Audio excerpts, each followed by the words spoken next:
Okay, so what are the ways we look at stocks? So the way I look at stocks is there's six things that I look at for every company. It's the first six things that I look at, no matter what. No matter what. I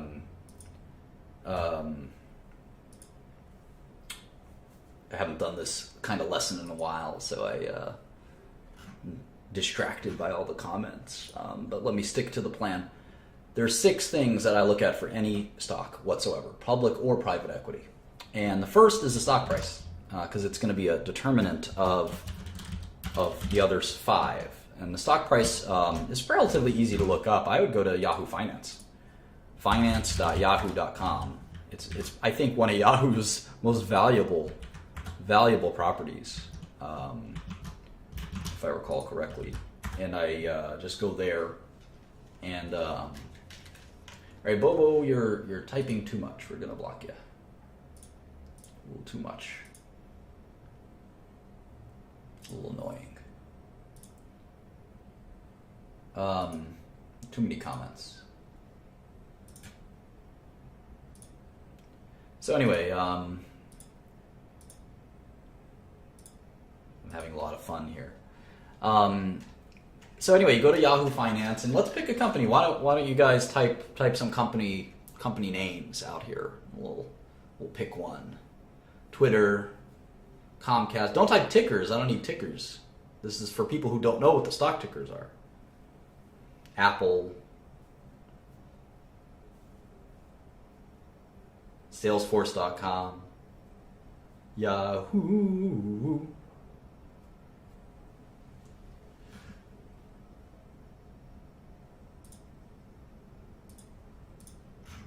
Colgate. No, we don't need stock tickers. We need to be able to look up stock tickers. Coca-Cola, that's a good one. Goldman Sachs, GoPro.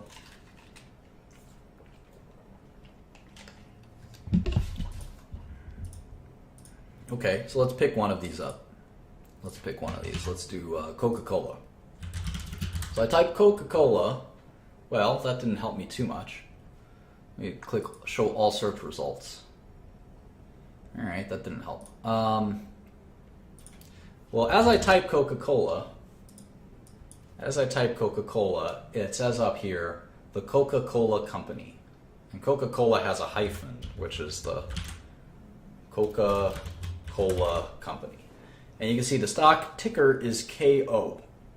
KO. And I know that's confusing because you also see here's Coca-Cola Enterprises, and here's Coca-Cola Bottling, here's Coca-Cola Fenza, Coca-Cola West. There's like 20 Coca-Colas, but the first one is right. It's KO is the stock ticker for Coca-Cola. And you'll memorize these over time. They'll become abbreviations. KO is the stock ticker for Coca-Cola, and it has been for many decades. And the stock price is $43.14. What does that mean? What does that mean? A lot of people get confused about what a stock price means. And a stock price doesn't mean a whole lot. All it means is that the price of one share of that company, one share, is $43.14. And the price of that share will fluctuate based on traders. One trader will sell it for $43.13, and that's the new price. Immediately, as soon as it changes hands at that price, that's the new price of Coca-Cola. And that's we call that the last price principle. The last price that the stock traded at is the price of the stock. That's a pretty interesting concept, which we'll talk about more and more. But take it for granted for now that the last price that a stock traded at is the price that we're going to focus on. And that's why if you read it, it says last price. That's often what we'll refer to it as. And you can see on Bloomberg as well, the last price of Coca-Cola is $43.14. And you can even see during the day how it fluctuated. And I can zoom in here and even show you in great detail. You can see it.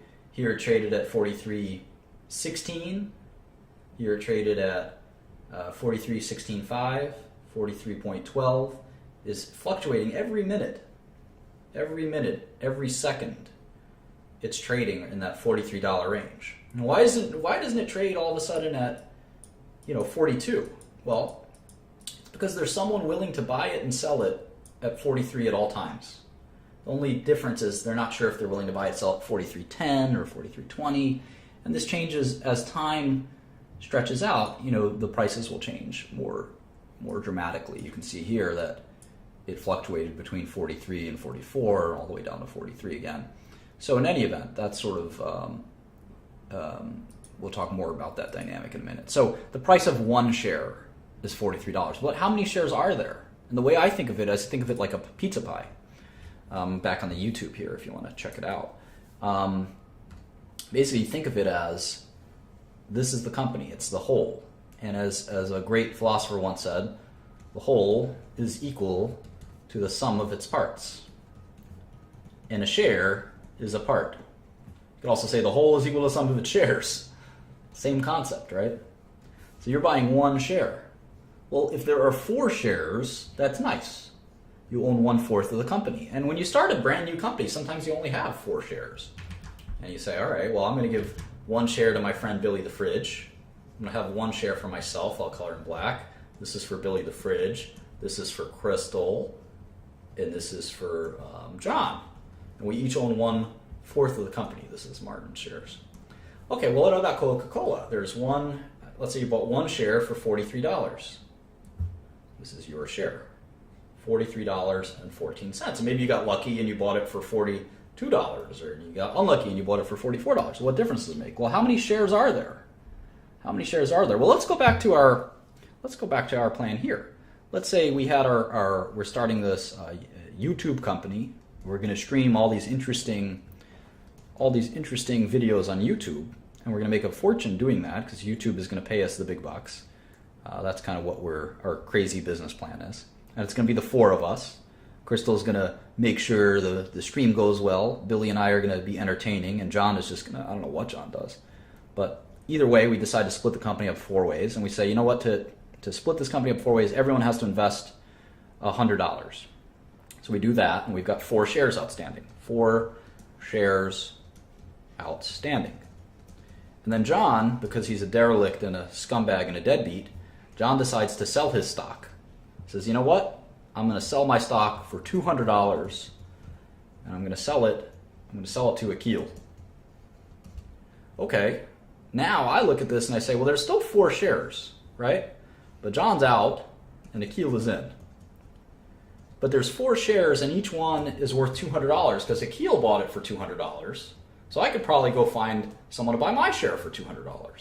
So the total market cap or market value of the company, of this YouTube stream, let's call it the YouTube Streamers Inc., is $800. Because each share is worth about $200. Is it worth exactly $200? Well, what does worth mean? Worth means what you can sell it for. And the last time someone sold it, they sold it for $200. And John sold it, and Akil bought it, and that's what we call a trade. They traded. Akil traded $200 out of his pocket, and John traded 1 share of YouTube Streamers Inc. And I'm happy because I bought my share for $100, and now someone's willing to buy it for $200. And maybe Crystal will sell hers for $150. She tries to sell it for $200. She wants to sell it for $1 million, but she can't because the buyers and sellers are willing to trade at $150. And that's sort of the concept. Now, how many shares outstanding does Coca-Cola have? Well, this is where we can go to our SEC filing and look up their 10Q filing. The 10Q is the quarterly report. Quarterly report. And you have to file this under the SEC rules every quarter. The 10K is the annual report.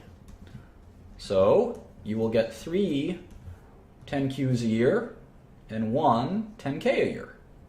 And this makes sense. There's 4 quarters, but the 10K is the annual report and it includes the last quarter. So we can look up the 10Q, and right on the first, oh, this is Walmart. Let's go to Coca-Cola. We remember Coca-Cola stock ticker is KO. So we just do that, and look at that. 10K is right there, and on the first page, it says that there are 4 billion shares of Coca-Cola. 4.3 billion shares. 4.3 billion shares. And I just abbreviated shares outstanding as SO. shares outstanding. So that means in the Coca-Cola pie, you can buy one piece of it, one share, for $43.14 or thereabouts. But you will only own 1 out of 4 billion shares.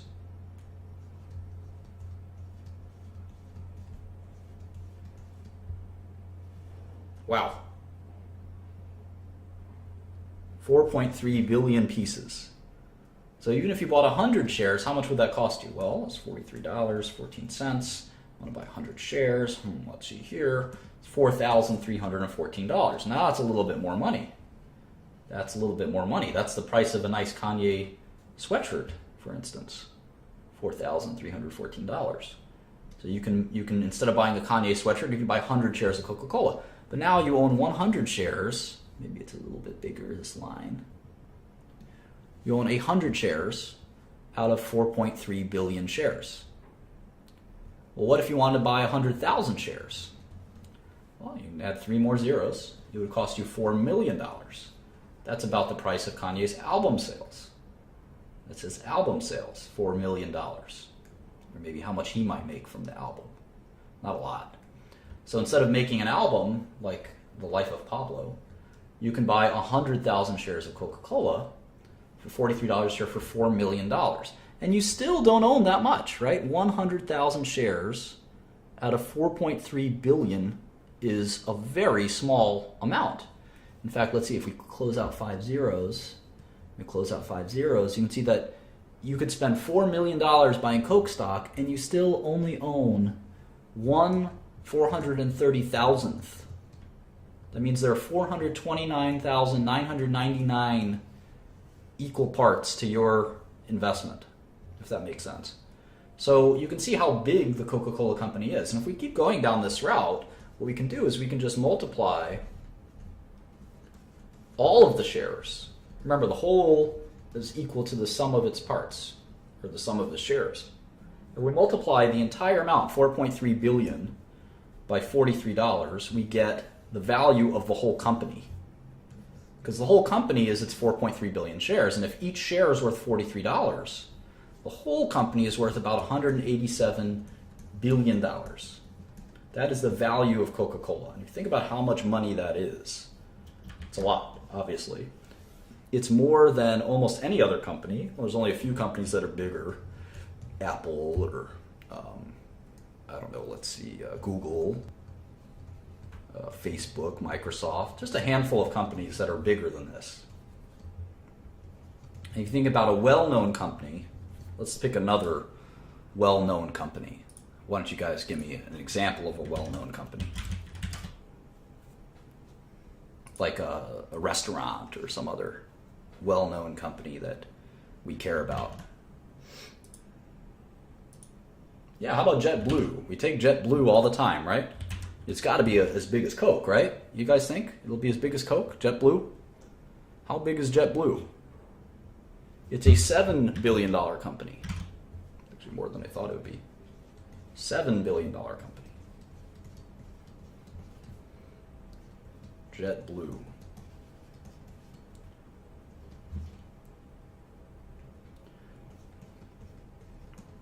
How about Southwest Airlines? How big is that? That's got to be as big as Coca-Cola, right? It's a $27 billion company. That's more than I thought. Wow. Hooters? McDonald's? McDonald's is a huge company. It's a misleadingly small companies. Apple is 700 billion. White Castle. Let's pick some other companies. Let's pick. Here's a drug company I'm familiar with. It's called Agerion. It's a $163 million company. They have an FDA-approved drug for a rare and deadly disease, and it's worth $163 million.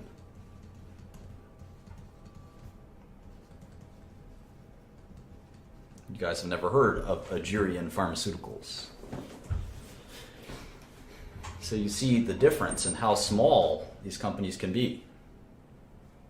It's a small company, 163 million. So if you bought 10% of it, it would cost you $16 million to buy 10% of Agerion. And if you bought 10% of it, you could probably influence the company. You could say, I don't want that CEO, I want to fire him, or I want you guys to raise the price of your drug, or whatever it might be. So that's sort of a perspective on what we call market cap.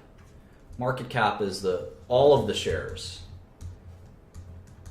the price of all of the shares. And this is something that you got to memorize. Stock price times shares outstanding. And this is one of the first 6 things I look at. This is the 3 things. The market cap, the stock price, shares outstanding. The market cap is just the product of the 2. It's just the product of the 2.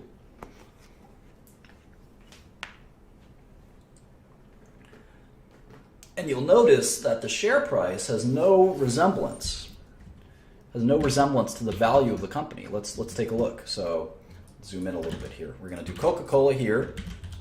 Coca-Cola. I'm going to do my Agerion Pharmaceuticals. Let's see, what was that? Agerion stock price was like $5.66. Let's do JetBlue.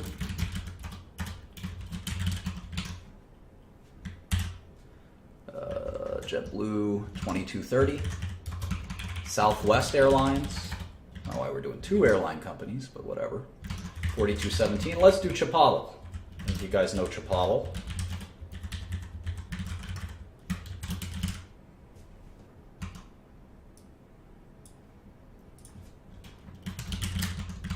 Chipotle. 506.01. All right. Okay, so you see, let's just do, let's quickly look up all of these, okay? So Coca-Cola, we already looked up. It's 4.3 billion shares, and we'll do these in millions. So if you're putting numbers in millions, a billion would be 1,000, if that makes sense. All right, so this is $185 billion. That's the market cap. Now, how about Agerion? Let's look it up. Agerion stock ticker is AEGR. So I'm going to go to the SEC website. I'm going to click search, very quick. AEGR. I'm going to go to their last 10Q. I'm going to look at the first page. It says they have 28 million shares outstanding. And immediately you could say, oh my God, they have 28 million shares outstanding. Coke has 4.3 billion shares outstanding. It's pretty interesting. And you can see it's a small company compared to Coke. Coke's 1,000 times bigger than Agerion Pharmaceuticals. That makes sense. Agerion is a rinky-dink little drug company with, I think they have 2 drugs. Coca-Cola is a global monster. How about JetBlue? JetBlue stock ticker is JBLU, I think. There it is. First page, it tells us how many shares outstanding. 321 million. The market cap is the product of the 2, so JetBlue is worth about $7 billion. How about Southwest? Southwest is a crazy stock ticker. It's called LUV. LUV. Love. And it has 638 million shares outstanding. So you see a sort of it's not a pattern or anything, but you sort of see how this works. The number of shares outstanding you have is pretty important. Stock price is not the only determinant. And you can see here, Chipotle has only 30 million shares outstanding. But each share is trading at $500. So if you just look at the prices, it doesn't really tell you anything, right? I mean, Chipotle, or Chipotle, some people pronounce it that way, I don't. I refuse. Chipotle is a stock price of $500. That's 10 times the stock price of Coke. But Coke is 10 times bigger company. So stock price doesn't really mean anything. It's just sort of, it depends on how many shares there are. There are 4.3 billion shares of Coke. So even though they're worth 10 times less, each share trades. It's not worth, they trade for 10 times less. The company's value is the only important thing. This is the value of all the shares. This is what's important, the market cap, market capitalization. And you can see the biggest company is Coca-Cola. The second biggest company is Southwest. The third biggest company is Chipotle. I'll say it right for once. And the Chipotle is an inside joke. It's an inside joke. And JetBlue is the fourth biggest company, 185 billion, 27 billion, 15 billion, 7 billion, and a pesky, tiny 164 million. That's like nothing. That's a tiny company. So what are the world's biggest companies? I can actually look this up on Bloomberg very quickly. This is one of the reasons Bloomberg's decent, is I can just look this up. I could do, how do I do this? Market cap. Hang on. Oh, it did it for me. Hang on. There it is.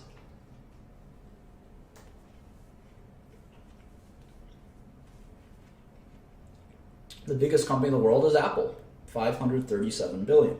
Next is Alphabet, then Microsoft, then ExxonMobil. And you can see Coca-Cola is down here at number 22, 187 billion. Amazon.com doesn't even make money, and they're $9 billion, ninth biggest company, 260 billion. General Electric, Johnson & Johnson is the biggest drug company, 292 billion. Facebook, Berkshire Hathaway is Warren Buffett's company. ExxonMobil, the oil giant. Microsoft, we all know what they do. Alphabet is basically Google, right? So it's Apple, Google, and Microsoft are the three biggest companies in the world. This is not just in the US, this is in the world. In the world. In fact, if you look at Facebook and Amazon, you can see that there are 5 of the top 10 are tech companies, and only 1 is a drug company. I think it should be the other way around. I think drug companies do more important work. But you see a few more here. You've got Roche, which is a drug company. You've got Pfizer. You've got Novartis. So there's plenty of drug companies up in here. And you go down, you can see the $100 billion. These are still huge companies. $50 billion, $40 billion. And you start to, you probably don't know all of these companies. Like, who the heck is Etisalat? I think it's like a satellite telecom company in Saudi Arabia or something. You recognize some of these. We all know who FedEx is and Carnival Cruises. Who the heck is Suncor Energy? Never heard of it. And you can go all the way down to a $1 billion company, or a $3 billion company at least. And again, you're not going to recognize all of these. In fact, most of these. Cyberdyne, I don't know who that is. I know who Charles River is because I'm in pharmaceuticals. They make mice, of all things, and monkeys for lab research. But Heartland Payments, On Semiconductor, Pitney Bowes, that's the mail company. It's like the post office equipment company. But a lot of these you're not going to recognize necessarily. And there's 3,000 companies that are worth more than $3 billion. Of course, we know the top 10 or top 20, but you may not know who Roche is, or China Mobile, or ICICI, or PetroChina. These are huge companies that are more international than you might be sort of used to. Cyberdyne, the creator of the Terminator. Funny. Anyway, that's sort of how I look at companies, is their size. 185 billion. To buy 10% of Coca-Cola, you would have to put together $18 billion. I don't have that kind of money. Well, to buy 10% of Southwest, $2.6 billion. I don't have that kind of money. Chipotle or JetBlue, a little more reasonable. But if you look at Agerion, only $16 million to buy 10% of Agerion. Well, I can cough up $16 million, or at least me and some buddies can. But to buy 10% of Coca-Cola is not that easy. Now, you can buy 1% of these companies. It would still cost you $2 billion almost to buy 1% of Coca-Cola. Just 1%. And if you only own 1% of Coca-Cola, you wouldn't have any power over Coca-Cola. They would just say, oh, that's nice that you spent $2 billion buying our stock. We don't care. But Agerion, you could buy 1% of Agerion pretty much any day with only $2 million. So anyway, that's sort of how I look at the first 6 things I look at when I look at when I look at a stock is the price per share. Some people abbreviate this as PPS or just P. The number of shares outstanding, the market cap. Then I look at these last three things: cash, debt, and enterprise value. What the heck is that? Well, cash and debt are pretty easy. Cash is how much cash the company has. Debt is how much debt the company has. That's pretty simple, right? Let's look that up. How much cash does Coca-Cola have? Well, this is going to get a little harder because we really have to delve into these 10Ks and 10Qs. So we remember the stock ticker of Coca-Cola is KO, and we see here a 10K. We have to sort of in our mind ignore all these other filings until we see this one, the 10Q.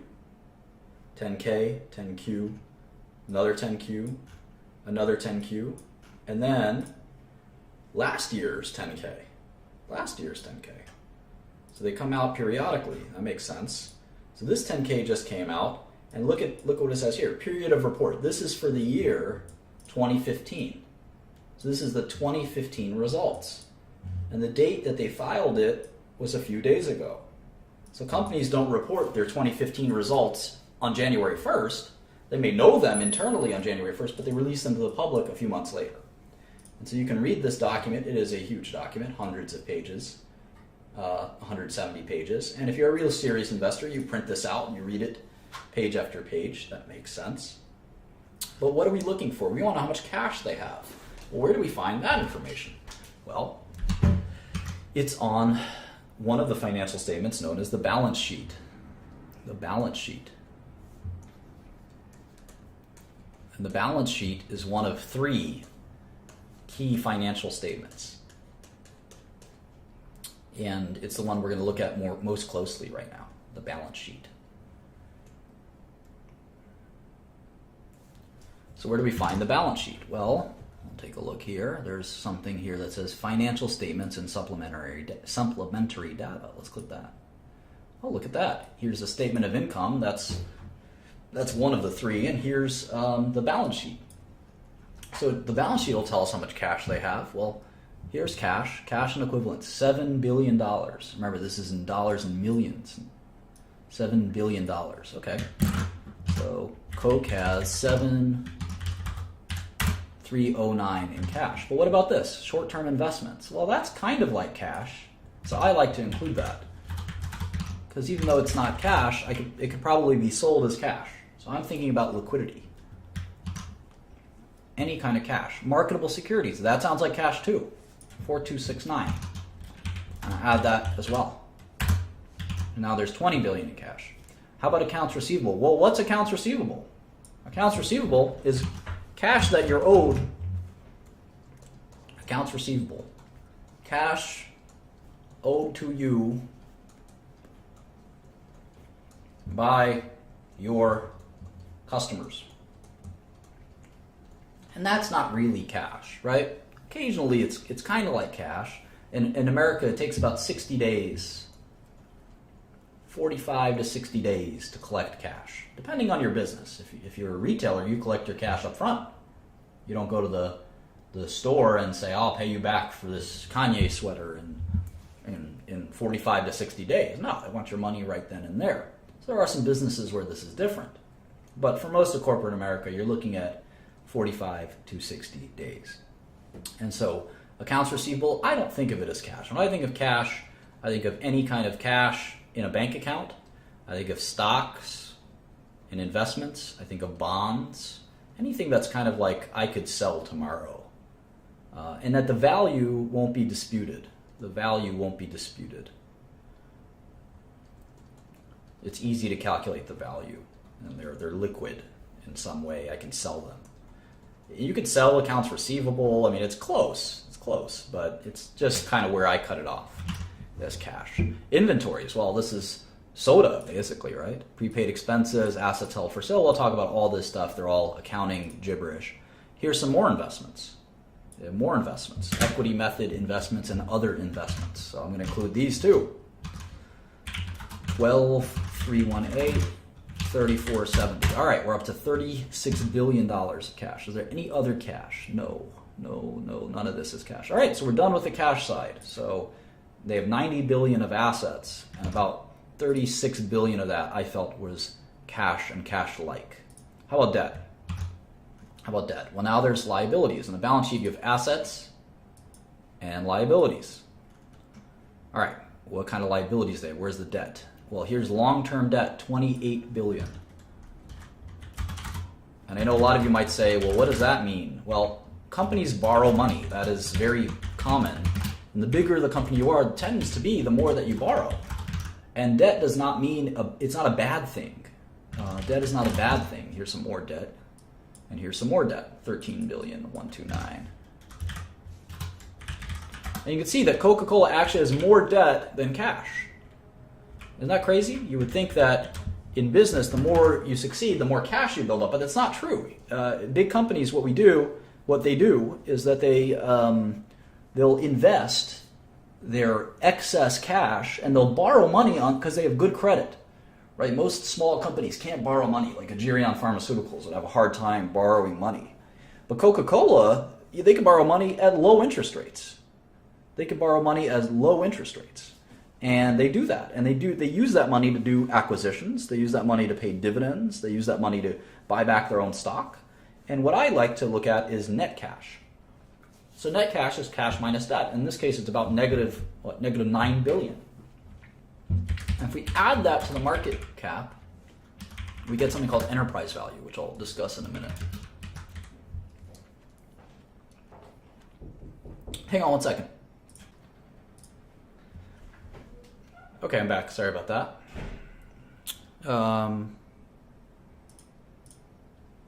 Okay. Let's get back to work. So,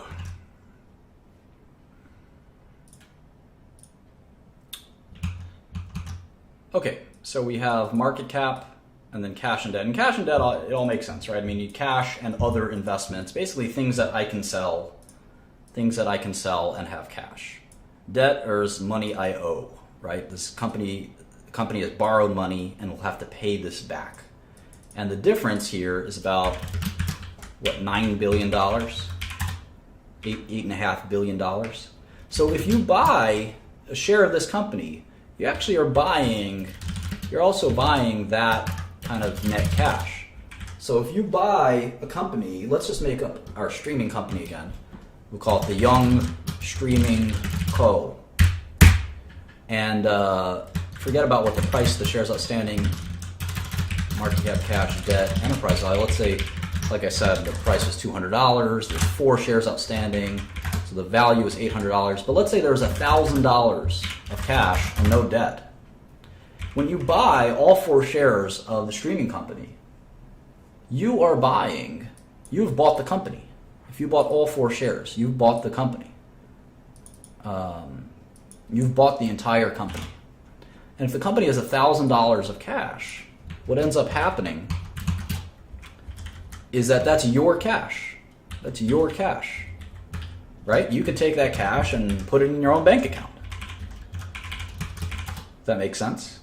Now, it's the company's cash, but the company can pay a dividend. And yeah, you get $200 basically for free. And you get the whole business for free. And I hope that makes sense. If that doesn't make sense to anyone, you can dial in and I can try to explain it further. Does anyone have any questions?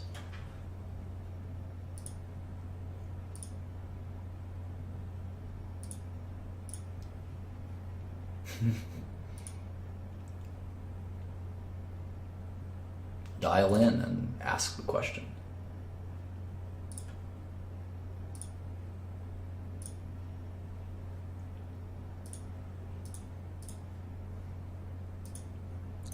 Hey Martin, can you go over the EV? I can't remember the name, what that was. Enterprise value. Yeah, I'll do that in a second.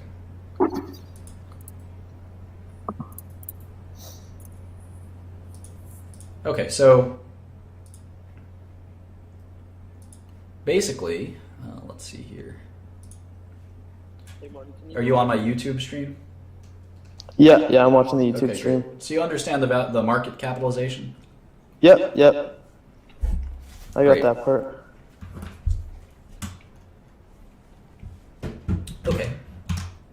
So we're looking at this imaginary company. Well, let's look at a real company. That's maybe easier.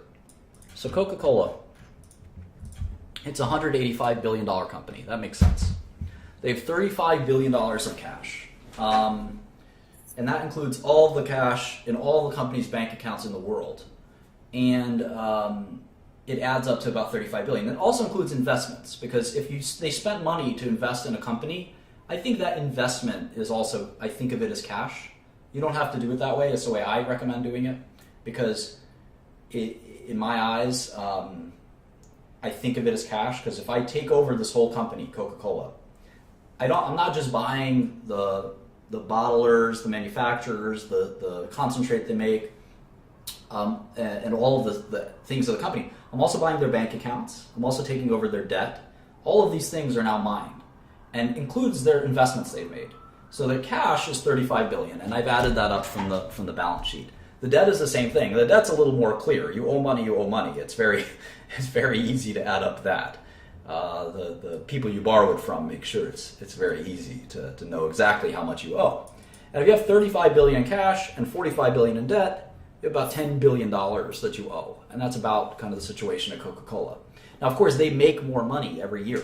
They'll make another $10 billion or $20 billion a year. So a year from now, they'll have $55 billion of cash and $44 billion on that. So they make so much money, they have to spend it. And they spend that cash on investments or buybacks or whatever they might decide to spend it on. So the enterprise value is interesting. The enterprise value is the market cap, which is, as we know, the value of the company. And then the enterprise value adjusts for the net cash. And why do we do that? Well, let me just write out the formula real quick. Market cap, I could start with market cap. Market cap minus cash plus debt equals enterprise value. And why would we care to do this calculation? Well, it's pretty simple. If you had a company that had $100 billion, let's say, of cash. Let's pretend that Coca-Cola had $100 billion of cash. And they had $44 billion of debt. Or let's say they had no debt. This is an easy way to look at it. The enterprise value is $85 billion. That's the value of the business after you've taken the cash into consideration. Does that make sense? Yeah. So, and you want to know what that is. Because let's say Coca-Cola is making $20 billion a year. Earnings in 1 year. Well, you could say, well, they're making $20 billion in earnings, and the company's worth $185 billion. But the company's not really worth $185 billion, because there's $100 billion in cash. The company's really worth $85 billion, because the cash is worth what it's worth. So you have to take that out of the equation, if that makes sense. And the earnings is about 4 years of earnings. So every time you buy the stock, it's about 4 years of earnings. So we'll talk about that in great detail. And it's okay if it doesn't make a lot of sense at first. It will. But that's sort of the concept of owning a business. Or even when you own a share of a business, the cash and the debt are very important to look at, because you have to sort of determine what the enterprise is worth versus what the shares are worth. In the case of Coca-Cola, it's about the same. The enterprise value is $195 billion. The market cap's $185 billion. But you want to know if you're buying a company that's all cash. Yeah, that's right. I'm taking the static elements out of the equation. It's one way to think of it. And again, using extreme examples is a good way to do it. If this young streaming company had no cash and $5,000 of debt, well, I might say this is not really an $800 company. It's really a $5,800 company, because the stock, I can buy all the stock for $800, but then I have this debt of $5,000. So again, that's right, the higher the debt, the higher the EV. And we'll talk all about that in a second, but it's just one thing to think about is this enterprise value. And that's why I said there's 6 things that I look at. The first 5 are pretty easy. The 6th one's a little complicated. It'll become more and more clear to you over time. I've certainly explained it the best I can. I will continue to explain it as we go on. I found that if you just kind of let it simmer in your head and think about it in your thinking spots. I know the shower is my favorite thinking spot. I never go there. But this is a good place to sort of learn and think through wherever that is. Sit there and think it through. All right. What else? Does anyone else want to join and ask a question while we're here? Enterprise value is everything. I mean, you have to think about the value of an enterprise, and you got to think about what you can buy that company for, and so forth. All right, yeah, that helped a Hey, lot. Martin. Hi. So I was, so say like, okay, we have a company that we want to invest in. We, financials look good. What are, I guess my question is in regards to like mechanics of investing, like different types of order types, market timing, things like that. We'll worry about that later. I think it's better. Of course, you can ask stupid questions, Larry. There's no such thing as a stupid question. Yeah, I don't think that's worth talking about, Christian. I mean, it's more important to understand investing basics before we worry about how to actually make an investment. I think that's something that I think people should spend at least a year or 2 years studying investing before they even make their first investment.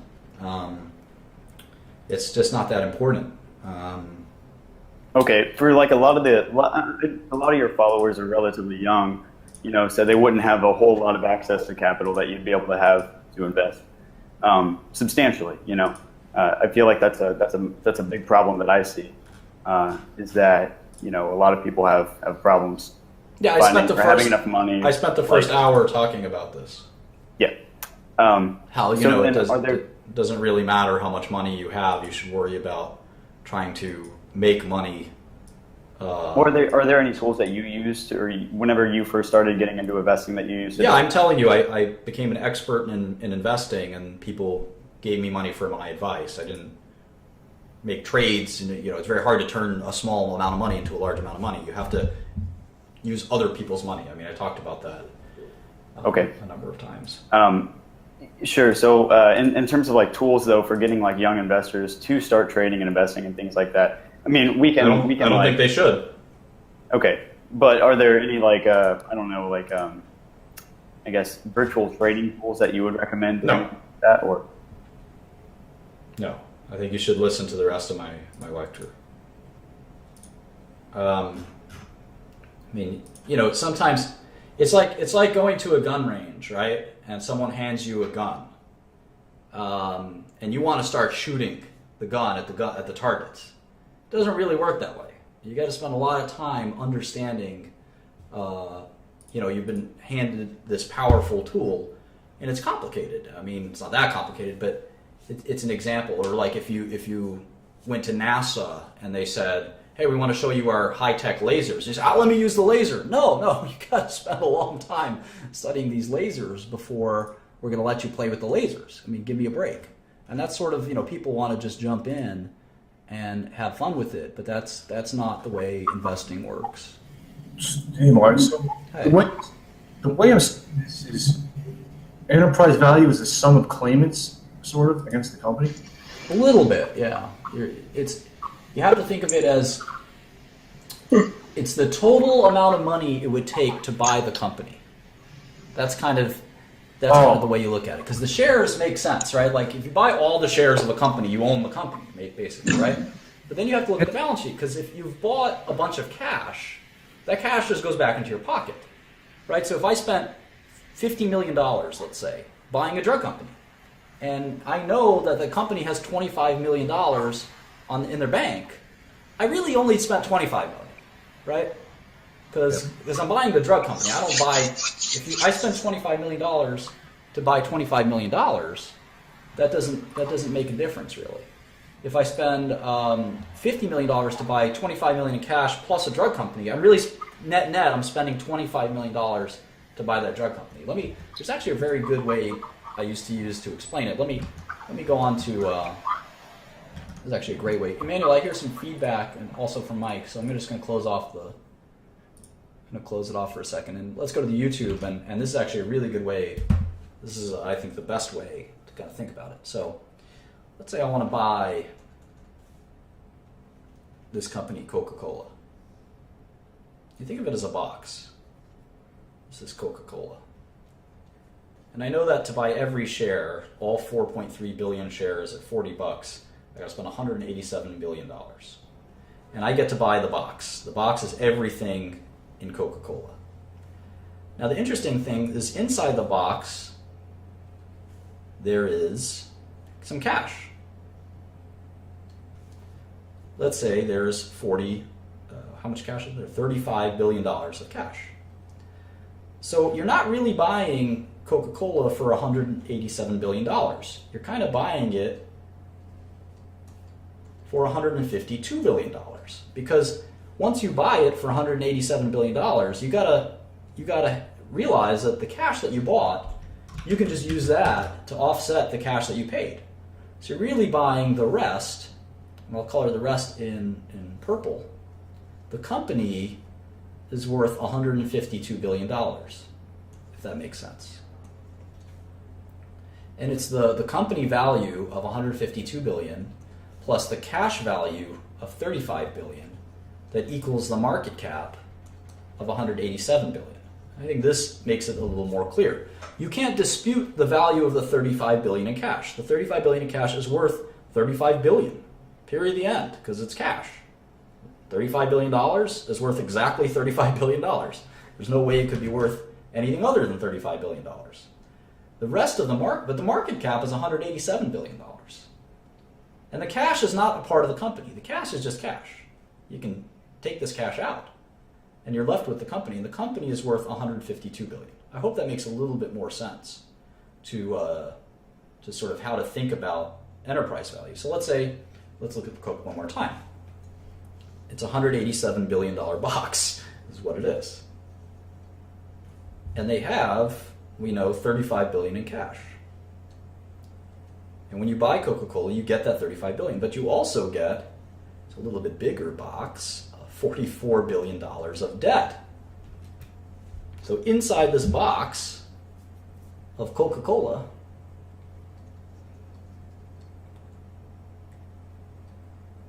you've got $35 billion in cash and $44 billion of debt. And net, there's $9 billion of debt inside of Coca-Cola. So the value of the company is actually $196 billion. So the net cash is negative $9 billion. So the value of the Coca-Cola business itself is actually $196 billion, because if you add all this up, it equals $187 billion. And that's the value the stock market gives Coca-Cola is $187 billion. So the value the stock market's giving the business of Coca-Cola is $196 billion. I hope that you understand that. It's not easy to understand, and again, over time, you'll get it a little bit better. Sometimes it could take you quite a lot of time to understand this, and that's sort of normal. Anyway, let's go back to questions if that's conducive to this, and then we'll start to get more and more into the balance sheet. I'm glad some people get it now. It's okay if you don't get it. This can take a long time to understand. Any questions? Hey, what's going on? Hi. So, I'm just kind of coming in the middle of this conversation, so you're talking, what I was kind of understanding is, it sounded like you're talking about that value, that's kind of more of a value over quant, or value over, or quality over the value of with the stock, We'll get to that. I mean, right now we're just doing basic stuff, but value is more important to me than quality. Yeah, and I was gonna ask your opinion on trading penny stocks, but I don't know how you stand on that. I mean, I don't think of stocks or penny stocks or not penny stocks. Companies are companies, and you invest in a company if you think its shares price is lower than what it should be, and you short a stock if you think its share price is higher than what it should be. It doesn't really matter if it's a small company or a large company. Hey, Jasper. Okay, so after watching that, I just wanted to clarify something.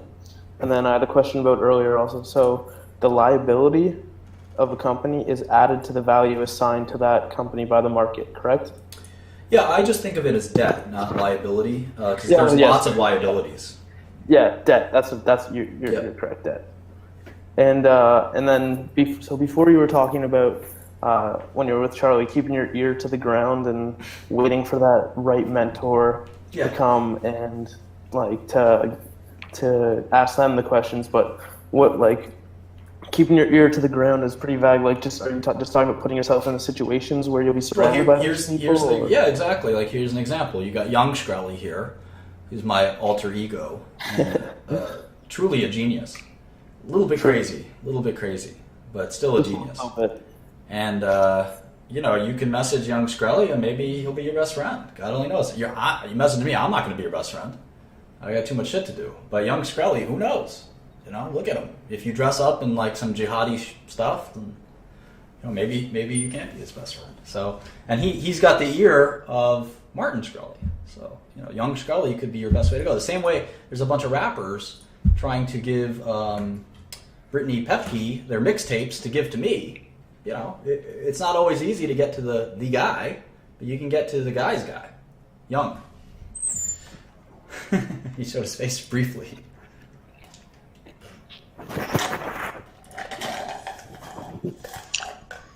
Hey. Hey, any questions, Nick or Van? Yeah.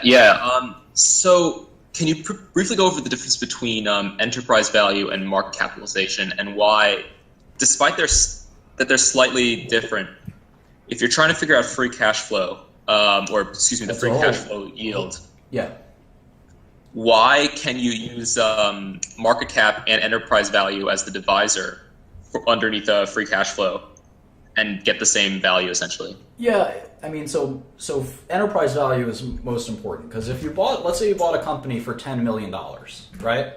And that company was making $10 million a year. And you say, all right, I buy this company for $10 million, and in 1 year, I get all my money back, right? And then the second year, I'll have made $20 million total. I'll have made double my money. And the third year, I'll have another $10 million, I hope. And I'll have triple my money. I got to make sure that this money comes in. I got to run the business, all that stuff. But that would be great to buy a business for $10 million that's making $10 million. But what if you bought that business for $10 million and they told you, look, before we sell you this business for $10 million, we have to tell you that we owe the bank $30 million. Well, how do you think about that? And enterprise value gives you an opportunity to say, all right, well, the company is I have to buy it for $10 million, that's the market cap. I have to add the debt, because I'm also buying the debt. So the real true value of the enterprise, or the enterprise value, is really $40 million. Because it's the $10 million I'm buying the stock for, and then the $30 million of debt I'm absorbing. So it's actually going to take me 4 years to break even.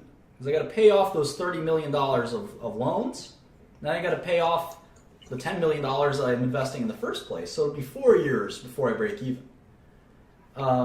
So now let's say that same business, so again, you're buying this cement business, let's say. My uncles and cousins, they're in the waste management and cement business. They serve their community with these services. And they say, Martin, we want to sell you the family business. We heard you have a lot of money now. And I say, oh, okay, I don't really want to be in the cement business. And they say, yes, you do. And I said, all right, Uncle Louie, I'll buy the cement business from you for $10 million. And they said, that's great, because it actually makes $10 million a year. So you'll be in great shape. And I say, wait a second. Now I really want to be in the cement business. I'm buying this for $10 million, and it makes $10 million a year. And they said, no, hold on. That's all true. But we have $30 million now of debt. And we also have, I say, what kind of, I'm taking my notes, I said, what debt do you have? And they said, well, we owe banks $20 million. We owe the other family down the street $10 million. And so, okay, so you have total debt of $30 million. 20 to the bank, 10 to a lender, $30 million of debt. Or how much cash do you have? And they say, all right, well, it's a family business, so they're not really sure what's going on. They look at the registers, they look in the bank statements, and they say, we got a total of $10 million. So, okay, so I'm buying this business. Let's go to YouTube for a second. I'm buying this business for $10 million. I'm buying all the stock. So that's the stock price, and the shares outstanding. And you can see that those two things basically don't matter. The stock price, the shares outstanding, it doesn't make a difference. I'm going to multiply the two of them anyway, and it's going to equal 10 million. So my Uncle Louis, he can have 1 million shares, right, at $10 each. And I can buy all 1 million shares from him and his cousin Vinny. Or it could be 10 shares at $1 million each. It doesn't really make a difference. It's $10 million at the end of the day, one way or the other. So I'm buying $10 million for the market cap of the company. But they also have that $10 million of cash in couch cushions and in safes and stuff like that. And then they told me that they owe $30 million. That's the debt. So I'm looking at this waste management company, and I see that net, they have $20 million of net debt. They have $10 million in cash, they've got $30 million in debt. That means after you use that $10 million to pay off some of the debt, you're going to be left with $20 million in debt. So the enterprise value is market cap minus cash plus debt gives you the enterprise value, and we get $30 million. So it's going to take me 3 years to break even if they make $10 million a year. And that's why the market cap can be very misleading. If I just looked at the market cap, they would say, oh, congratulations, Martin, you bought our business for $10 million. And I'd say, whoop-de-doo. Then I looked at the books and I realized, holy moly, they have $20 million of debt. And that's 2 times more than I paid to buy the stock of the company. So the net debt is very important to look at, and that's how we get the enterprise value. Typically for public companies, there's not much leverage. Sometimes you have a lot of cash that you got to remove, and that's important. Let me give you the opposite example. Let's say I went to my cousin Vikram, and Vikram wanted me to buy the family delicatessen business. And he said, all right, Martin, I want to give you $5 million. I want you to give me $5 million. $5 million, you can buy all the family's delicatessen businesses in the tri-state area. I said, wonderful. So, Vikram, tell me, how much money does the company make a year? He said, well, our delis, they make about $1 million a year in total between all the delis. And I said, all right, you want to sell it to me for $5 million? It's a stable business. I think that $1 million will be stable every year. All right, you got a deal, Vikram, $5 million. And then I say, all right, and Vikram doesn't know business, but I do. So I say, all right, Vikram, how much debt does your company have? And he says, Martin, what are you talking about? We don't have any debt. Okay, no debt. I'm writing down my notes. Debt, 0. Okay, how much cash does do your delis have? So, last time, let me get back to it. I haven't counted in a while. And I said, well, we still have a deal, right? It's $5 million, and I get all of the assets, the cash, the debt, the inventories, the accounts receivable, everything is mine. And I say, and he says, yes, that's the deal. $5 million, you get all my business. And I look into and he comes back to me tomorrow, and he says, Martin, I just added it all up, and I know we signed the agreement that says I get everything, but there's $3 million of cash in all my accounts. And I said, well, that sounds great, Vikram. I basically just bought all of your delis for $2 million, right? Because the $3 million in cash, I just sort of take out. I'm buying your delis for $2 million, if that makes sense. So that's sort of the way enterprise value works. You have to strip out the financial aspect of the company from the operational aspect of the company. And in this case, cash minus debt, there's $3 million of net cash. Unlike my Uncle Louis' waste management business, where there was $20 million in net debt, here there's $3 million in net cash. So anyway, the enterprise value is important because, like he said, it was making $1 million a year, this deli business. It's a $2 million enterprise value. That means I'm going to make all my money back in 2 years, which is a really remarkable thing. When you buy stocks in the stock market, it's about a 15-year payback, which seems a little crazy. And Vikram did get straight hustled, as we'd say in Brooklyn, which is my home stomping grounds. So yes, enterprise value, very important concept. 2 years is not a long time. If you buy your average stock right now is about a 15-year payback period. So if you can find something that's just as risky with a 3-year payback period, you'll be a genius investor, or a 5-year payback period. And that's what private equity is, I think, very exciting compared to the stock market. So I've done So a lot this of deals where I've gotten my money back in 3 months, 6 months. Sometimes I've had to raise the prices of the drugs very quickly. But in any event, the goal is to get your money back and then some as soon as possible. And we'll talk about that in finance and how that works briefly. But the enterprise value is sort of the concept here. All right. So that's why you so want to use EV instead of market cap for Yeah. when you calculate things like free cash flow yield Correct. or other multiples. Very Gotcha. nice, Nick. Very nice. You sound like you're a very promising student. I try. Remember, Yeah. Young's the boss, so he can cancel you out at any time. Martin, I actually got a question for you, bro. I haven't slept, dude, in like 48 hours, so forgive me. I'm serious, I haven't. So I'm like really fucked up, man. But so EQ is that a concept in corporate finance? EQ or EV? Sorry, EV. Yeah, it's corporate finance, sure. So in practice, I'm curious. Do you use things like valuation by comparables or value at risk, intrinsic value versus market price? Constant growth DDM or two-stage DDM, things like that. Like, do you ever have to use that? All of the above, absolutely. Oh, okay. So you do. Okay, cool. We're about to do some of that now. All right. Like I said, anyone who comes in here, you better respect young Shkreli. He's your boss. He's your idol. He's your mentor. Don't say anything bad to him, or let's just say you'll see what happens. It's not a pretty sight. Van, what's up? I think your mic's off, so you got to come back when it is on. Who else has a question before we go to the next topic? Celine Dijon. That's a funny name. I don't want to No talk about- coughing. No coughing, Nick. You don't cough. Shut. You got to cough, you get out. I'm serious. Get out and cough. Shut your mouth. Celine Dijon. That's a cute name.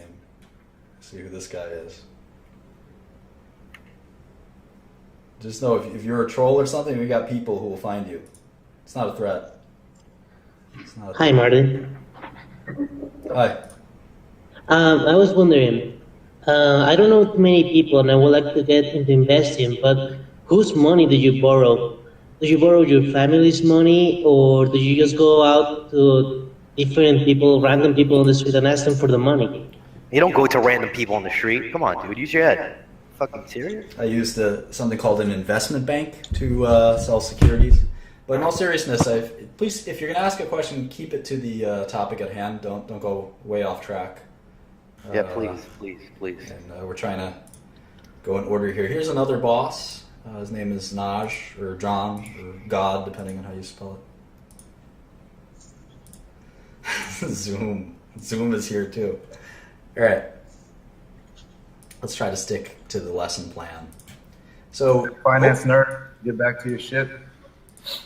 So hopefully we got our 6 major variables: stock price, shares outstanding, market cap, cash, debt, and enterprise value. And we've learned how to look them up.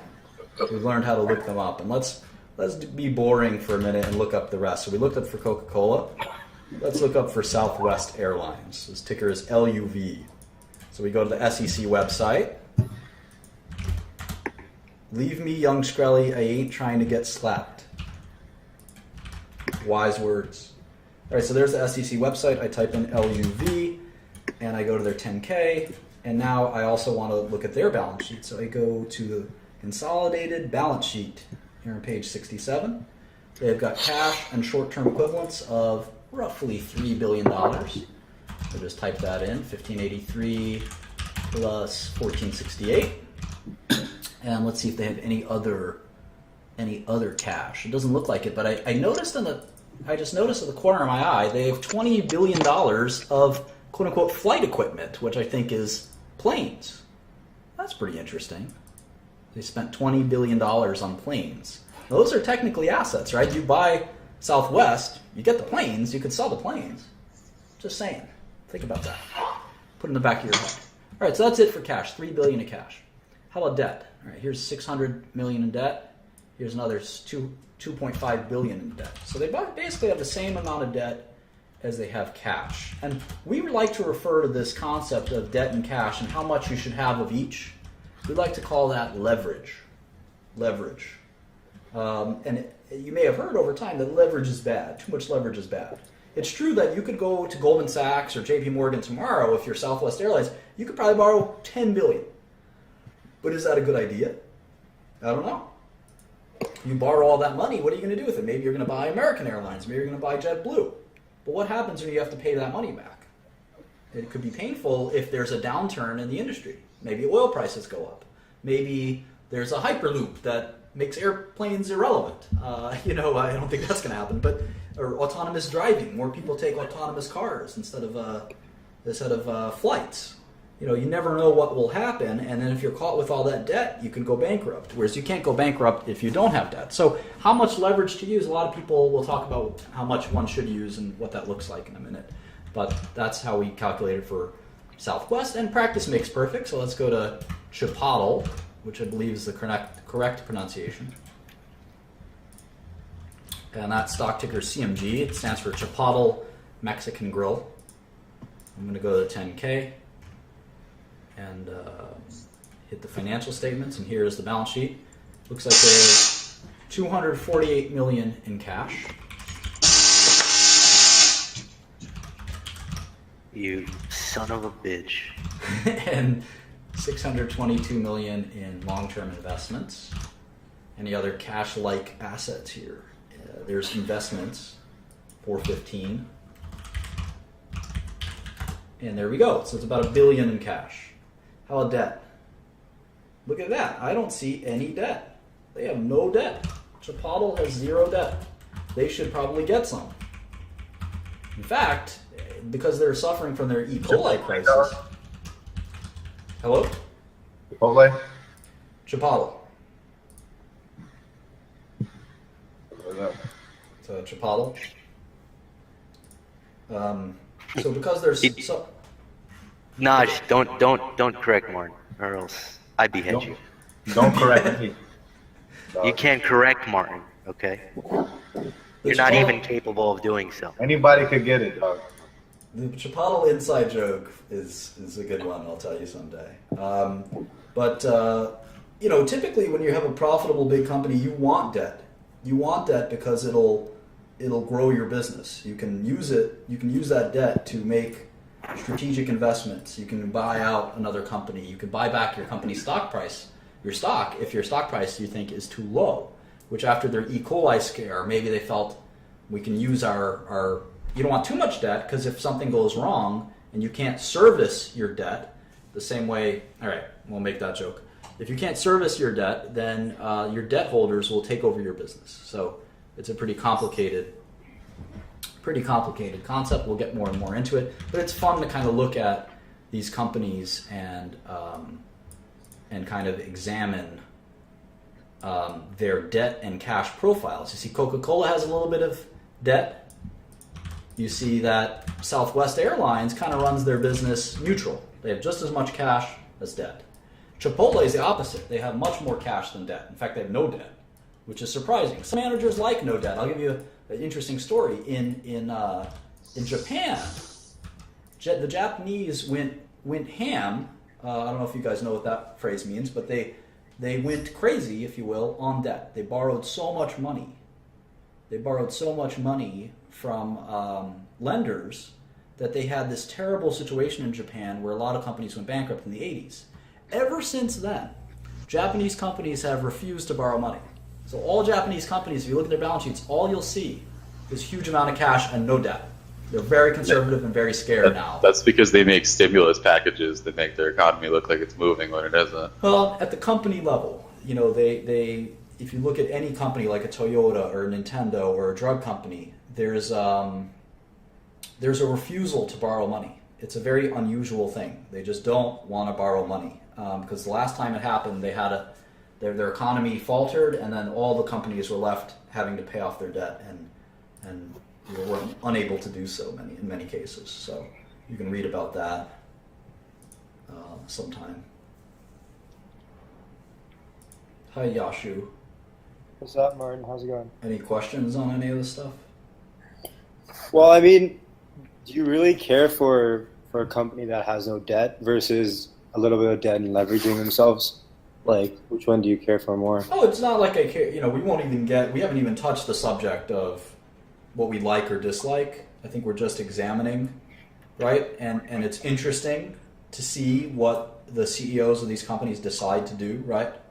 Yeah. Whether or not they want to use debt or not use debt or whatever. Turing does have debt. I'm not the CEO of Turing, for what it's worth, anymore, but I did decide to use debt, a small amount of debt. If there's companies that use a huge amount of debt, it's interesting. We think of debt in our personal lives, like I'm sure some of you guys have credit card debt, and that's different. That's sort of debt that's used to fund your personal expenses. Business debt is a very different concept. But yeah, student loan debt is kind of a little more similar, where you're using the student loan debt to improve your future earnings. Kind of. It's sort of similar to a business debt, where you're saying, I need a bunch of money to make this great investment in myself. And typically it's not a good investment, for what it's worth. But I'm going to borrow $200,000 to get a college degree to increase my earnings potential 10 years, 20 years from now. Look, if it's for Harvard, I would say for sure. If it's an Ivy League school, I would borrow any amount of money almost to do it. But I wouldn't borrow $200,000 to go to Penn State or go to Baruch College or something like that. And that's why there's good value in city universities, in my opinion. How much did you pay when you went to college? I went to school for free. Oh, did you? Were you on a scholarship? No. Somebody likes to say. Baruch cost like $2,000 or $3,000 a semester. Costs so, nothing. Yeah, it's Right? pretty That's close. yeah. Pretty close to zero. That's how much it costs up here in Canada too, so that's not too bad. Yeah, no, I mean it's just a great education for almost no cost is. And this is where you learned it all, right, Martin? That's where you learned it all. Well, some of this I knew already for sure. I had professors in school give me their resumes. That was a lot of fun. Anyway, let's go back to this balance sheet stuff. So let's go to that was Chipotle. Let's go to JetBlue. I bet JetBlue has a bunch of debt. Most of these airline companies have a bunch of debt. Southwest doesn't. That was interesting. So anyway, let's go to JetBlue, JBLU, balance sheet, 318 in cash, 558 in investment securities. Now, you might say, Martin, I don't understand why you think investment securities are cash. It's not what it looks like. Oftentimes, these investment securities are just like treasury bonds, which are very, very, very similar to cash. It's not like they have a prop trading desk where they have a bunch of different stocks and long and short. It's treasury bonds, and for accounting reasons, they can't classify it as cash. It was very close to cash. It's basically the same thing. That's why I like to include it. 318 plus 558, that's $800 million in cash roughly. Flight equipment, again, they've got those planes, which I'm not really sure how to value the planes, because theoretically the planes are property, but they're certainly not cash. A plane is not cash. A plane is a hunk of metal. But you could sell a plane, right?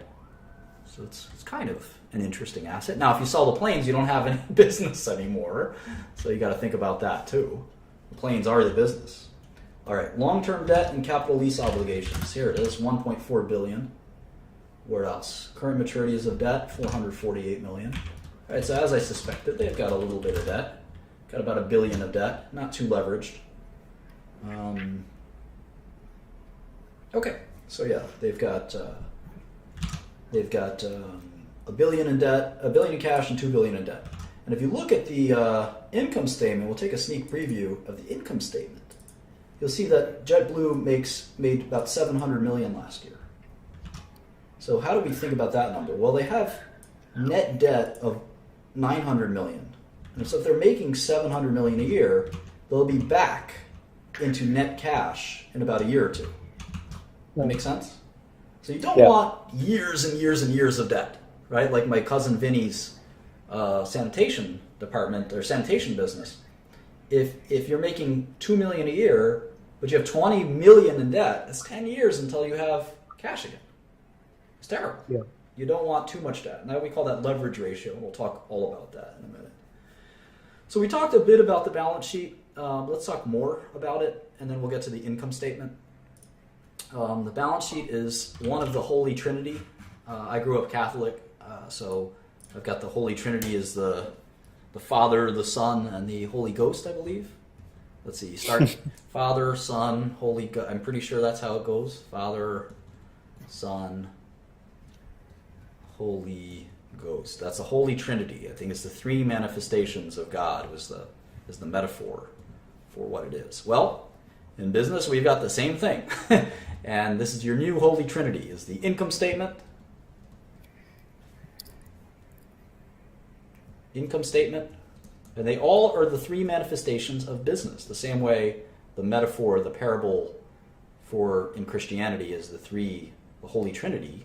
We have a Holy Trinity of business. And just like in Christianity, I am an atheist in sum and substance. It's a longer discussion than I can afford right now. No, you're not, Martin. You believe in me. True. Again, my alter ego here. Anyway. So here's the Holy Trinity that you're going to believe in going forward, is the income statement, the balance sheet, and the cash flow statement.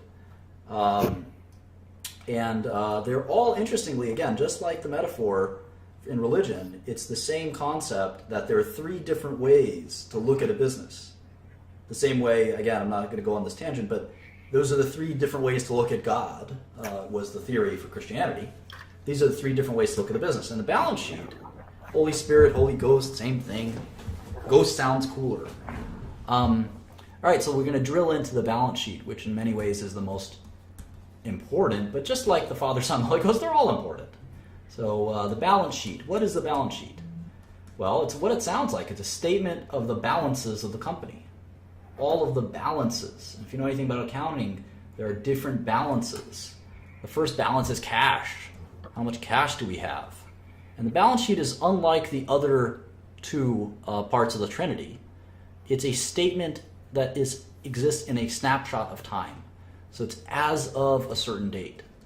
That's typically as of the end of a period. It's not like as of next Wednesday. It's as of a specific date. And one good date would be 12/31/2015, the end of the fiscal year for most companies. 12/31/15. And think of it like a camera. It's a snapshot. It's a snapshot in time of where all the balances are. So let's do it for JetBlue. Look at their balance sheet in great detail. And here's the link in case you missed it, or you don't know how to use the SEC website. Just click that or copy and paste it. And you can see that there's two key parts to the balance sheet. Well, the first thing we look at is what dates they're of. So this is as of December 31st, 2015. But what's the next key part of the balance sheet? How is it so organized? Well, it's basically organized into two parts, or three parts, really. Depending on how you look at it, it's two or three parts. I think of it as both sometimes. The first part is the assets of the company. So all the assets balances. So I want to know how much cash we have. I want to know how much inventories we have, accounts receivable, property. I want to know how much money we've lent out. I want to know all of this stuff, all of the balances of the company. So here are the assets. Now, obviously, the first asset, a good asset, we'll put that in bold, is cash. Another good asset is accounts receivable, inventories, property, plant, and equipment, which is very important. We'll talk all about property, plant, and equipment. Other assets. And then we're going to add that all up, and it's total assets, right? Well, what's the next important piece? Liabilities is the opposite of assets, right? Liabilities. What kind of liabilities do we have? Well, the first one is called accounts payable. Accounts payable. And this is the opposite of accounts receivable. This is cash that we owe other businesses, like our vendors. Like I owe Staples $200 for my office copier. I owe, et cetera, et cetera. I owe my pharmaceutical company. I owe $1 million to my chemicals company, et cetera. And then there's debt. It's kind of the opposite of cash. This is money that I owe to lenders, banks or funds or the marketplace. There's investors that have lent me money. They've lent me money. So that's debt. I've got all kinds of other liabilities, accounts payable, employee expenses, money I owe my employees. They could be any kind of money. It could be salaries, that could be bonuses, that could be pension. I owe, what else? Accrued expenses, deferred revenue, all these complex accounting statements that we'll talk about in a second. Now the final part of the balance sheet is what we call shareholders' equity. And this is a little bit, probably the only complicated part of the balance sheet. What that really is assets minus liabilities. It's kind of what's left over. So if we have a total of, let's just say, $5 million in assets, maybe it's $2 million in cash, $1 million in accounts receivable, $500,000 in inventory, $2 million of plant, $500,000 in assets, and the total is $5 million of assets. And I add up my liabilities, maybe I have $1 million in debt, $500,000 of all these other guys. Maybe I have 0 deferred revenue. This is a total of $2.5 million in liabilities. Well, what's left over, assets minus liabilities, is shareholders' equity. This is what shareholders own. We sometimes call this book value.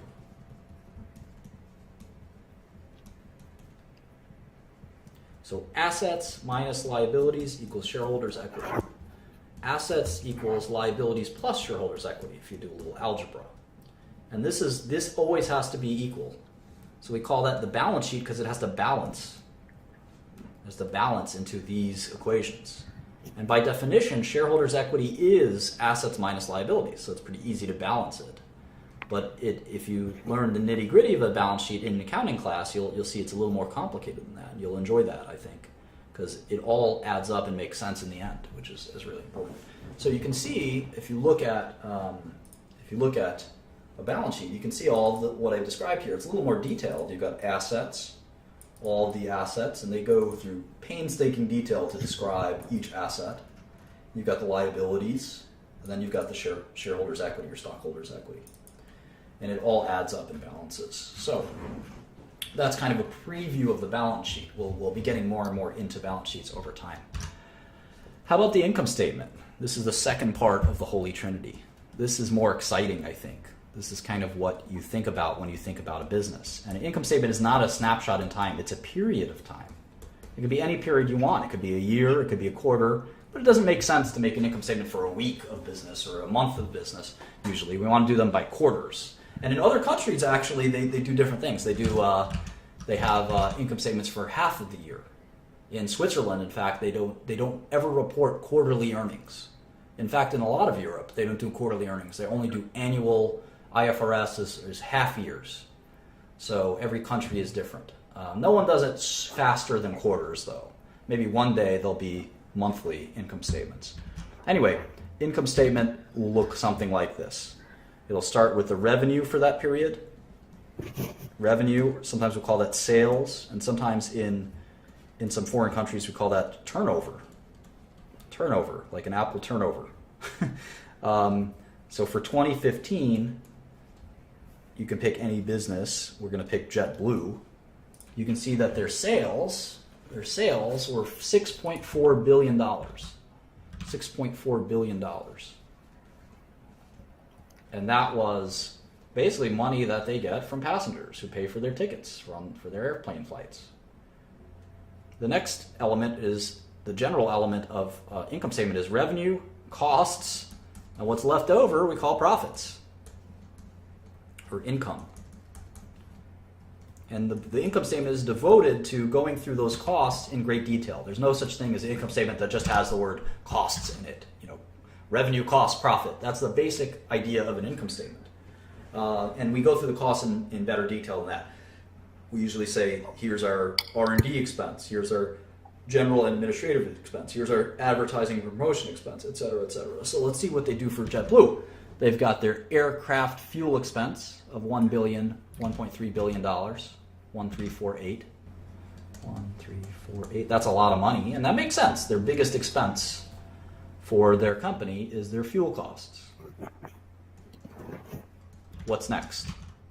What's next? Salaries, wages, and benefits. I guess those pilots and the people who check your bags, and the stewardesses, and all those things. That's expensive too. The flight attendants, I guess. In fact, that's just as much, in fact, slightly more than the fuel costs. So right there, you have $6 billion from the ticket sales. They already have 2.9 or 3 billion going out the door just on fuel and salaries. Then you got landing fees, you've got maintenance, you've got other expenses, and at the end of the day, you have a total of 5.2 billion in costs. And this is what we would call I would say it's a low-ish margin business. 6 billion in revenue, 5 billion in costs. You're left with 1 billion of operating income. I hesitate to say low because it's not bad. And certainly for airlines, which has a terrible reputation as an industry, this is pretty good margins. And you can even calculate as a percentage, what is that 1.2 billion of operating profit? What is that margin percentage? And you can just do 1.2 over 6.4. It's 19%. That's actually not terrible. You'll see as we get to pharmaceuticals or other kinds of businesses like Coca-Cola, you can have operating margins of 30, 40, 50, 60, 70%. In fact, there are some businesses that have operating profit of 100%. Those are royalty businesses where they just collect a royalty check. The young Shkreli collecting checks all the time doesn't cost him a penny. For instance, we know this. They got royalties just on his voice, just on his likeness. Fact. So anyway, that's a brief preview of the income statement and the balance sheet. The cash flow statement's pretty complicated. We'll go into those some more. And then we have to learn all these things as a framework for understanding the operations of a business. And we're on page 7 of my kind of PowerPoint, and there's going to be more and more, setting up to understand the value of a company. This is the alphabet that we're going to use: income statements, balance sheets, cash flow statements. We're going to learn about how to use these. They have their own language, revenue recognition, accounting principles, FASB, all the stuff that will make your head spin. And then we're going to try to forecast cash flows, and we're going to value those cash flows, and we're going to compare them to market prices. We'll do all this in kind of lesson 2. This has sort of been a background and introduction to finance and investing. It hasn't been that comprehensive. We'll definitely be doing lesson 2 soon. Let's see if we have any last questions from anyone before we close this off. I might do lesson 2 later. I'm kind of tired right now. No questions? What do you look in for property, plant, and equipment? Because a lot of it could be like liquid or not liquid. So how do you look more into that? We'll talk about it. I mean, at the end of the day, right now we're just worried about understanding what it is, right? What is property, plant, and equipment? We haven't even discussed that yet. So we'll define that in the next lesson on balance sheet stuff. Items on the balance sheet. We'll talk about deferred revenue. We'll talk about what exactly is accounts receivable. How do we charge off bad debts in accounts receivable? What exactly are inventories? How do we book those? All these things are pretty complicated, and PP&E is no exception. Property, plant, and equipment is definitely a pain in the neck. Nick. Hey, all right. So if a airline is trying to hedge its oil costs, essentially, Is this about the lesson, Nick? Are you really asking about what we just went over, or are you? We're just about no. It's debriefing. This is a debrief, okay? So if you have any questions based on what you just kind of went over, keep it concise and quick. Or not asking about aircraft hedging, oil hedging. Get out of here.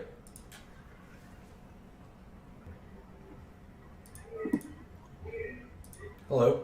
Any questions, comments? Oh, it's okay, Mike.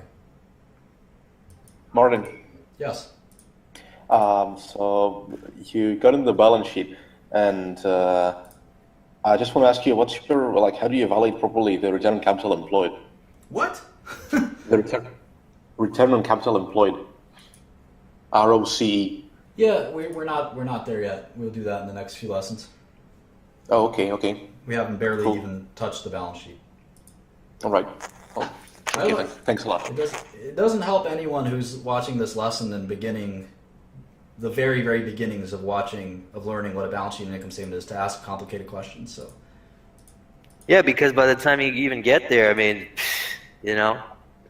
won't even have a clue. Yeah, I don't want people to be lost. I want people to absorb this and sort of gain some knowledge. Hey, Rashawn. Your mic. Mic's off. Last questions. Hello.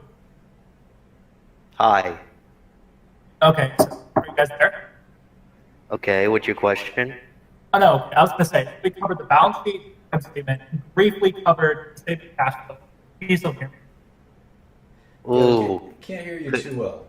Yeah. It's best to learn the cash flow statement after you learn the income statement and balance sheet, I think. Yeah. So we'll get to it in the order that I prescribed. I was wondering in terms of debt, going on valuing good debt versus bad debt. Yep. We'll get to accounts receivable and the difference between, there's two different kinds of debt. There's accounts receivable. You've got your good customers who you think are going to pay, and then you've got doubtful accounts, like my friend Maurice, who never pays his debts. So Coca-Cola and Chipotle are great examples because they're well known, but I'd be interested in seeing biotech. We'll do that. We'll definitely do that. Yeah. And if you all stick around for the stream, once the lesson's over, I might start doing some biotech stocks on demand. Right now, I want to log in a nice 2-hour stream where we kind of learn something. I save it. You can just kind of look back on it as an intro to finance. So I know there's been some people watching this whole thing here. So if you have any questions, don't be shy. Feel free to ask Martin. That's kind of why he did this whole thing. But let's get some real questions on the material, please. You never know. You may have a question that somebody else has, Exactly. and you may be doing everyone a good service. Otto? Hello, can you hear me? Yes. You mentioned how no debt was a worrying indicator. I want to know, you also mentioned buybacks. I want to know if you think buybacks are a worrying indicator, because that would also signal that there are no main projects being undertaken. Yeah, great questions, obviously. I don't know that not having debt is worrying. I will tell you that at my companies, we have so many ideas on how to create shareholder value all the time that, we're always, no matter how much capital we can raise, we always have need for more capital because there's so many great investment opportunities. And when I see a company just sitting there collecting cash, I'm just like, well, what are you guys doing, And if you don't have any ideas, take that cash and give it back to us. Do a special dividend, a buyback, something. So it's kind of weird to see companies accumulate cash. In terms of buybacks, it's an advanced question. I think it's time to, when we talk about capital allocation and stuff like that, we can sort of debate. Okay, so as far as I've listened from now, I'm gonna guess that this is a really beginner's course. Yep. So I'm going to ask you maybe the dumbest question so far. Yeah, good. That's fine. Because I'm not into this kind of business, but it really interests me because it's a fascinating world. So. All right. So what's your question there, Mike? My question is, obviously you started with $2,000. You said that your father helped you open a stock account or something like that. So what would be the minimum amount for our era, our times? What would be the minimum amount to invest, and how would one start a stock investment with absolutely minimum capital? Yeah. So I'll just say that for the reason the stock account was helpful to me is it got me excited, right? It got me excited about the stock market. For me, as a 15-year-old kid, $2,000 seemed like a lot of money, and it seemed like my parents made this big commitment, And it was super exciting. I got to log in, I got to place trades. It got my mind so interested in stocks that it never stopped. And it's not about the $2,000, right? It's about giving someone the excitement of a lifetime that would last forever. And that's why the $2,000 investment was exciting start. It got me so motivated. I got a job at a hedge fund. I got a job at a big hedge fund. I started hedge funds. I started drug companies. It just propelled my interest in business. So I wouldn't think about it. I think the minimum amount for most investment accounts online, the E-Trades and the Ameritrades and Interactive Brokers, I still think it's about $2,000. In fact, it might be even less now. So I think that giving someone a stock account, especially a younger person, and it doesn't matter what your age is. You can be 40 years old, and if it's your first stock account and it excites you and it gets you motivated to do something, I think that's exciting. You're never going to make money with a small amount of money, right? It's just the dream of turning $2,000 into $1 million.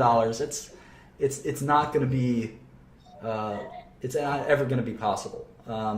But will it propel you and excite you to go to the next stage? I think that's kind of what these small accounts are helpful for. Hey, James. Question.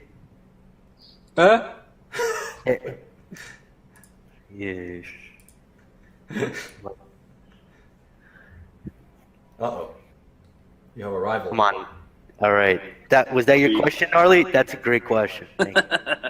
Thank you. All right.